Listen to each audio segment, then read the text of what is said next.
मैं एक बिज़नेसमैन था, लेकिन मुझे बिज़नेस में बहुत नुकसान हुआ था और मैं सड़क पर आ गया था।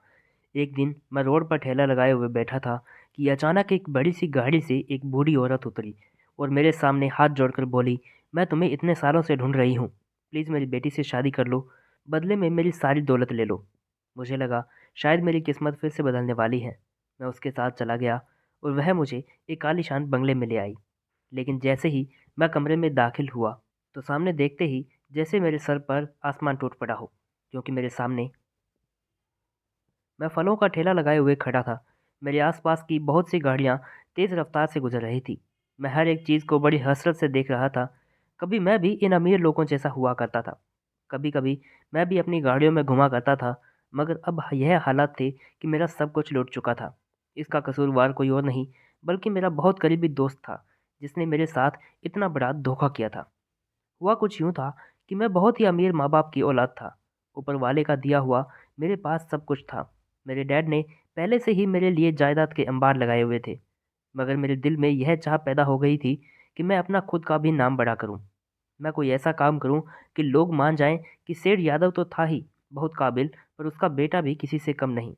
उन्हीं दिनों मेरा एक बहुत ही करीबी दोस्त दुबई से 5 साल बाद लौट कर आया था। उसने मुझे बताया कि वह इतने पैसे लाया है कि आसानी से अपनी ज़िंदगी गुजार सकता है। मैंने उससे कहा कि तुम मेरे साथ इन्वेस्टमेंट करो, हम अपना बिजनेस आसमान तक ले जाएंगे। वह मान गया और बोला, तो हम 50-50 में बिजनेस करते हैं। सबसे बड़ी बेवकूफ़ी मुझसे यह हुई कि मैंने सोचा कि दोस्त के साथ कागजी कार्यवाही करने की क्या ज़रूरत है। उसने इसी चीज़ का फ़ायदा उठाया और आहिस्ता आहिस्ता से मेरा सारा पैसा ऐंठ लिया। उसने मुझे सड़क पर लाकर खड़ा कर दिया। मैं इस सदमे से संभल भी नहीं पा रहा था। मैं कई दिनों तक अस्पताल में एडमिट रहा। मेरी माँ की भी तबीयत बहुत ज़्यादा खराब रहने लगी थी। हम पर तो खाने के भी लाले पड़ने लगे थे। कई बार तो ऐसा होता था कि मैं माँ के लिए बाहर से कुछ ले आता था, मगर मेरी अपनी भूख ज्यों की त्यों रह जाती थी, क्योंकि मेरे पास अपने लिए एक रोटी खरीदने के लिए पैसे नहीं होते थे। अब हालात इस कदर बिगड़ गए थे कि माँ को भी भूखा रहना पड़ रहा था। मुझसे यह सब बर्दाश्त नहीं हो रहा था, इसलिए मैंने फलों की रेहड़ी लगाई थी। मुझे आवाज़ लगा लगा कर फल बेचना नहीं आता था, इसलिए अक्सर दिन तो मेरे पास कोई ग्राहक आता भी नहीं था। मैं हसरत भरी नज़रों से हर चीज़ को देखता रह जाता था। आज भी कुछ ऐसा ही हुआ। सुबह से मेरे पास एक भी ग्राहक नहीं आया। इस वजह से मैं बहुत परेशान था। लेकिन जब एक बड़ी सी गाड़ी मेरे पास आकर रुकी, तो मैं बहुत खुश हो गया कि शायद ऊपर वाले ने ग्राहक भेज दिया है। उस गाड़ी में से एक बूढ़ी औरत उतरी और मेरे सामने हाथ जोड़कर बोली, "मैं तुम्हें इतने सालों से ढूंढ रही हूँ। प्लीज़ मेरी बेटी से शादी कर लो, बदले में मुझसे मेरी सारी दौलत ले लेना।" मैं उस बूढ़ी औरत की बात सुनकर हक्का-बक्का रह गया। मैं बोला, "मगर क्यों? मुझ में ऐसी क्या खास बात है?" वह बूढ़ी औरत बोली, "तुम मेरे लिए बहुत ही खास हो, इसका अंदाज़ा तुम्हें शादी के बाद हो जाएगा।" मुझे लगा मेरी किस्मत फिर से बदलने वाली है, इसलिए मैंने उस बूढ़ी औरत को तुरंत हाँ कह दी। मैंने उससे कहा कि वक्त और जगह बता दो, मैं बारात लेकर आ जाऊंगा। वह औरत बोली, "नहीं नहीं, मेरे पास इतना वक्त नहीं है। तुम अभी मेरे साथ चलो, मैं अभी यह शादी करवाना चाहती हूँ।" मुझे कुछ सही नहीं लग रहा था। कोई और हालात होते तो मैं इस शादी के लिए कभी हाँ नहीं करता, मगर अब मैं इतने बड़े ऑफर को ठुकरा नहीं सकता था। मुझे जायदाद मिल जाती तो मैं फिर से अपना बिजनेस खड़ा कर सकता था। इसलिए मैं उसके साथ चला गया।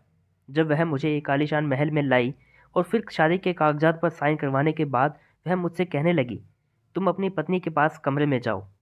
मैंने उसकी बात मान ली, लेकिन जैसे ही मैंने कमरे का दरवाज़ा खोला, तो यह देखते ही मेरे सर पर आसमान गिर पड़ा कि बेड पर कोई और लड़की नहीं, बल्कि अनुषा थी।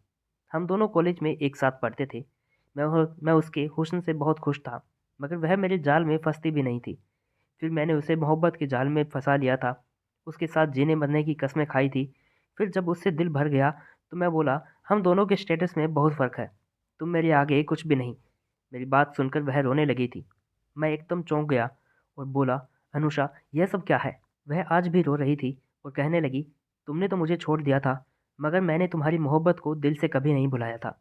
मैं तुम्हारे बराबर आना चाहती थी, इसलिए मैंने एक अमीर बूढ़े से शादी कर ली। वह मर गया तो उसकी सारी जायदाद मेरी हो गई। देखो ना नितिन, तुम भी मेरी बद्दुआ से कहाँ आ गए कि तुम्हें पैसे के लिए मुझसे शादी करनी पड़ी।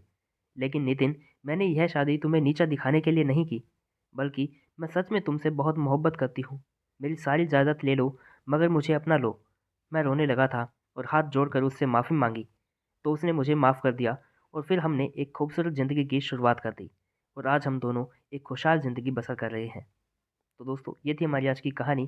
कमेंट करके ज़रूर बताइएगा कि आपको कहानी कैसी लगी, और अगर कहानी अच्छी लगी हो तो प्लीज़ इस वीडियो को लाइक कीजिएगा।